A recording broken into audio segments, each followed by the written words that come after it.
இன்னைக்கு நம்ம டுடே சமையல்ல அரைக்காம வதக்காம சட்டுன்னு சுலபமா மணக்க சுவையான இட்லி சாம்பார் எப்படி செய்யலாம்னு தான் பார்க்க போறோம். இது இட்லி தோசையோடலாம் தொட்டு சாப்பிடும் போது அவ்வளோ சூப்பரா இருக்கும்.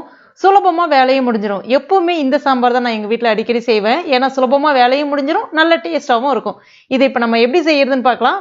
வெல்கம் டு டுடே சமையல். அதுக்கு முதல்ல ஒரு குக்கர்ல 50 கிராம் அளவுக்கு துவரம்பருப்பு எடுத்திருக்கேன். இதை சேர்த்துட்டு கொஞ்சமா தண்ணி சேர்த்துட்டு ஒரு முறை அலசிட்டு அந்த தண்ணியை கீழே விட்டுருங்க. இப்போ இதுல உங்களுக்கு பிடிச்சமான காய்கறிகள் சேர்த்துக்கலாம். நான் எப்பவுமே இந்த காய்கறிகள் தான் பயன்படுத்துவேன், நல்ல டேஸ்டா இருக்கும். ஒரு மீடியம் சைஸ் பெரிய வெங்காயம் நீல வாக்குல கட் பண்ணிட்டு எடுத்துங்க.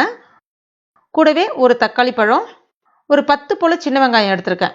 அதாவது ஒரு 7 இருந்து 8 சின்ன வெங்காயம் கூட போதும். சின்ன வெங்காயம் இந்த இடத்துல சேர்க்கும் போது பாத்தீங்கன்னா அந்த சாம்பாரினுடைய சுவை ரொம்பவே அட்டகாசமா இருக்கும். சப்போஸ் இல்லைனாலும் பரவாயில்ல. அடுத்ததா ஒரு கேரட்டை கொஞ்சம் பொடிசா கட் பண்ணி எடுத்திருக்கேன்.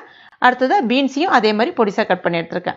ஒரு பச்சை மிளகாவை நீல வாக்குல கட் பண்ணி எடுத்திருக்கேன். அடுத்ததா கத்திரிக்காவை சின்ன சின்ன துண்டுகளா கட் பண்ணிட்டு தண்ணியில போட்டு வச்சிருக்கேன். எல்லாத்தையும் இப்ப இது கூட சேர்த்துக்கலாம். அந்த தண்ணியை நல்லா வடிகட்டினதுக்கு அப்புறமா அந்த கத்திரிக்காவும் இதுல சேர்த்துடலாம். கூடவே அந்த காய்கறி முழுகிற அளவுக்கு மட்டும் தண்ணி சேர்த்துட்டு கொஞ்சமா மஞ்சள் பொடியும் சேர்த்துட்டு கொஞ்சமா உப்பு சேர்த்துக்குங்க. இப்ப இதை நம்ம மூடி வச்சிடலாம். இப்ப இதை ஒரு 4 இருந்து 5 விசில் மட்டும் விட்டு எடுத்துக்கலாம். இப்ப பாருங்க, இது நல்லா வெந்து வந்திருக்கு. இந்த மாதிரி ஒரு மேஷர் இருந்துச்சுன்னா, எக்ஸ்ட்ரா தண்ணி இருந்ததுன்னா கொஞ்சம் எடுத்து வச்சுட்டு, இந்த மாதிரி மேஷர் இருந்துச்சுன்னா நல்லா இந்த மாதிரி மசிச்சு விட்டுக்குங்க.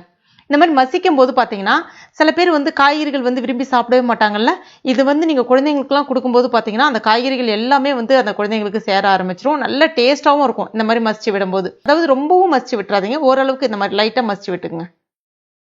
அடுத்ததா இதை தாளிக்கிறதுக்கு ஒரு கடாயில 2 டீஸ்பூன் எண்ணெய் காஞ்ச பிறகு 1 டீஸ்பூன் கடுகு, 1/2 டீஸ்பூன் சீரகம், கொஞ்சமா அதாவது ஒரு 10 போல வெந்தயம் சேர்த்துங்க, நல்ல வாசனையா இருக்கும்.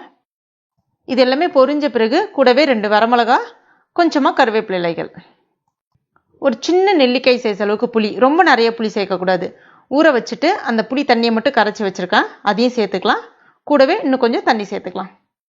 இப்போ இதுல 2 டீஸ்பூன் சாம்பார் பொடி, கடையில் விற்கக்கூடிய பொடி எது வேணாலும் பயன்படுத்திக்கலாம். ஆனால் மேக்சிமம் இந்த டிஃபன் சாம்பார் செய்யறதுக்கு நான் கடையில் விற்கக்கூடிய அந்த சாம்பார் பொடி பயன்படுத்துவேன், நல்லா இருக்கும். சேர்த்துட்டு ஒரு முறை கலந்து விட்டுட்டு இது ஒரு கொதி வரட்டும். ஒரு கொதி வந்த பிறகு நம்ம அந்த பருப்பு ரெடி பண்ணி வச்சிருக்கோம்ல, அதை சேர்த்துக்கலாம். கூடவே தண்ணீர் கொஞ்சமா சேர்த்துக்குங்க. தண்ணீர் பாத்தீங்கன்னா நீங்க அந்த சாம்பாரோட கன்சிஸ்டன்சி உங்களுக்கு எந்த அளவுக்கு வேணுமோ அந்த அளவுக்கு நீங்க அட்ஜஸ்ட் பண்ணிக்கலாம். அது மாதிரி உப்போட பதமும் இந்த இடத்துல நீங்க செக் பண்ணிக்கலாம். கடைசியா கொஞ்சமா பெருங்காய பொடி, நல்ல வாசனையா இருக்கும், சேர்த்துட்டு நல்ல ஒரு கொதி வரட்டும், கொதிக்கட்டும். எல்லாமே வெந்திருக்கு, ஜஸ்ட் கொஞ்ச நேரம் கொதிச்சா போதும். கடைசியா கொத்தமல்லி இலைகள் தூவி இறக்கணும்னா அவ்வளவுதான், சாம்பார் ரெடி ஆயிடுச்சு.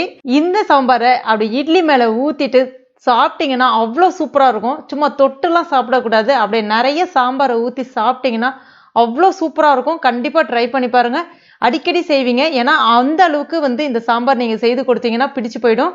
ட்ரை பண்ணிட்டு மறக்காம எனக்கு கமெண்ட் பண்ணுங்க. இந்த வீடியோ உங்களுக்கு பிடிச்சிருந்தா லைக் பண்ணுங்க, உங்க நண்பர்கள் மற்றும் ஃபேமிலி மெம்பர்ஸ் கூட மறக்காம ஷேர் பண்ணுங்க. மேலும் இது போன்ற டேஸ்டி ரெசிபிகளுக்கு நம்ம ஃபேஸ்புக் பேஜை ஃபாலோ பண்ணிக்கங்க, லைக் பண்ணுங்க. தேங்க்யூ.